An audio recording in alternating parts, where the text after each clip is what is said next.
are you deploying the additional troops to the region for deterrence or to optimize your operational capability? But we have a lot of troops.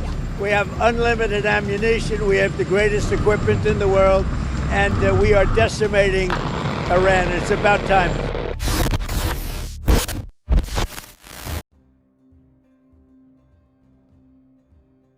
"20,000 American troops. That's not a drill. That's not a warning shot. The United States just ordered 20,000 soldiers to combat readiness, and they are moving right now toward one of the most strategically critical choke points on the planet. We have the troops. We have unlimited ammunition. We have the greatest equipment in the world. And right now, the entire Middle East is holding its breath. So here's the question everyone in Tehran is asking tonight. What is Iran going to do?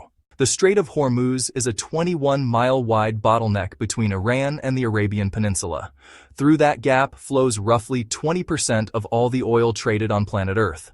Every single day, Saudi Arabia, Iraq, Kuwait, the UAE, almost all of their oil exports leave through this single passage. Iran knows this. Iran has always known this. For decades, Tehran has threatened to close the strait whenever it feels backed into a corner.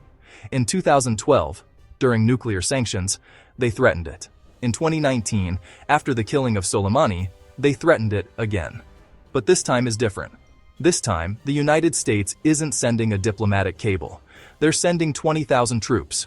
Transport trucks pulling up to barracks, soldiers loading their rucksacks, C-17 Globemasters on the taxiways, ramps down ready to go. This is not a diplomatic gesture. This is a show of force on a scale the region hasn't seen in years.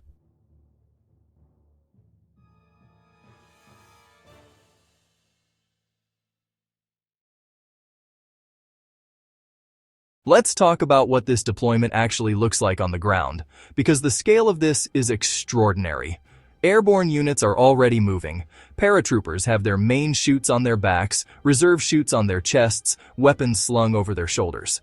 They form two columns and march toward the C-17 Globemaster IIIs, America's heavy-lift workhorse, waiting on the taxiways with their ramps down. These paratroopers won't wait for the main force to arrive by transport. They jump. They hit the ground running. They establish the forward positions before anyone else even lands. But it's not just the paratroopers that should have Tehran nervous. On a separate airfield, ground crews are loading a B-52H Stratofortress, 2,000-pound Mark 84 bombs, each one nearly 13 feet long. Forklifts bringing them one by one, locking the mounting hooks, connecting the arming wires. The B-52 is a nuclear-capable strategic bomber. You don't put a B-52 on the board unless you want the other side to understand the full spectrum of what you're willing to use.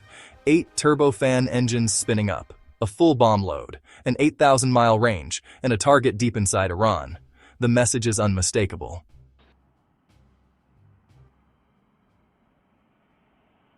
So, how is Tehran responding?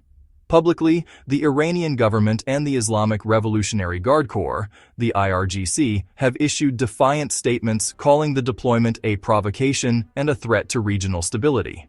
But the real response isn't happening in press conferences. It's happening along that coastline. Iran has positioned fast attack boats, small, fast, and armed, throughout the Gulf. They have land-based anti-ship missiles targeting the strait.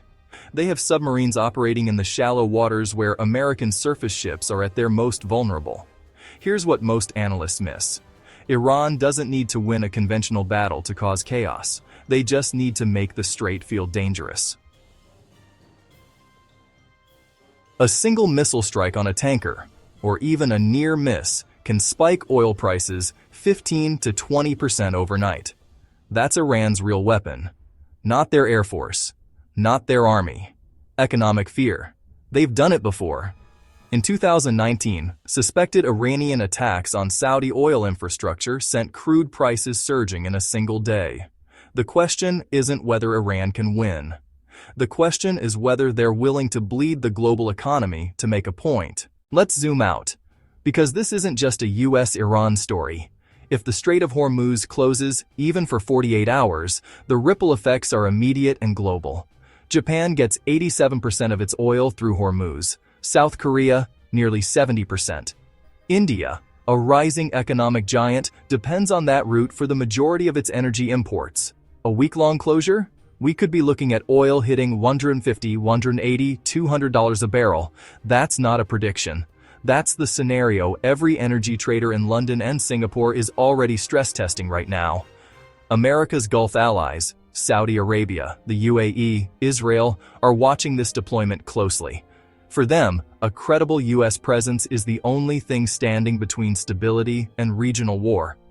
Now, what about China and Russia? Both have stayed conspicuously quiet. And here's why. They don't need to say anything. Every day the Strait feels unstable, oil prices rise. And higher oil prices benefit Russian exports. Meanwhile, China is quietly watching to see how far the U.S. is willing to commit. Because Taiwan is watching too. Is this a bluff or the real thing? The movement of troops and B-52s says, this administration believes it's the real thing. All right, let's talk about what actually happens next. I'm going to give you 3 scenarios and be honest about the probabilities. Scenario A, Iran backs down. Most likely history favors this outcome. Every time Iran has gone toe-to-toe with maximum U.S. pressure, sanctions, military buildup, isolation, they have eventually de-escalated. The IRGC is aggressive, but it's not suicidal. They understand what a B-52 strike package means. They'll posture, they'll threaten, and then they'll look for a diplomatic off-ramp. Watch for back-channel talks through Oman. That's been Iran's preferred pressure valve for decades. Scenario B, proxy escalation. Medium risk. Iran doesn't have to fire a single shot at an American soldier to escalate. They have proxies. Hezbollah, the Houthis in Yemen, militias in Iraq. Expect harassment of commercial tankers, drone strikes on Gulf infrastructure, low-level attacks designed to raise costs without crossing the line that triggers direct retaliation. Scenario C, direct confrontation. Low probability. This is the scenario nobody wants. A miscalculation. A trigger-happy IRGC commander. An American ship responding to an apparent threat. The probability is low, but it's not zero. And that's exactly why 20,000 troops matter. Deterrence only works if the other side believes you're serious. That number is 72 hours. If Iran hasn't made a significant hostile move within 72 hours of this deployment being fully operational, Scenario A is the trajectory. If you see IRGC fast boats begin harassing tankers in that window, Scenario B is live. Watch the Strait. Watch the tanker traffic. That's your real-time intelligence feed.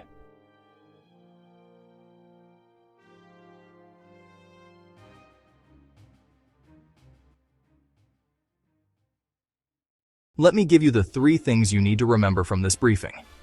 1. 20,000 troops and B-52s near Hormuz is the largest U.S. military posture in the Gulf in years.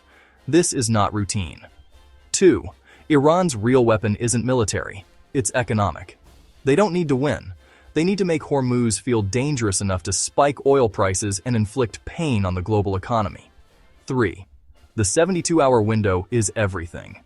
What Iran does, or doesn't do, in that period will tell us which scenario is actually unfolding.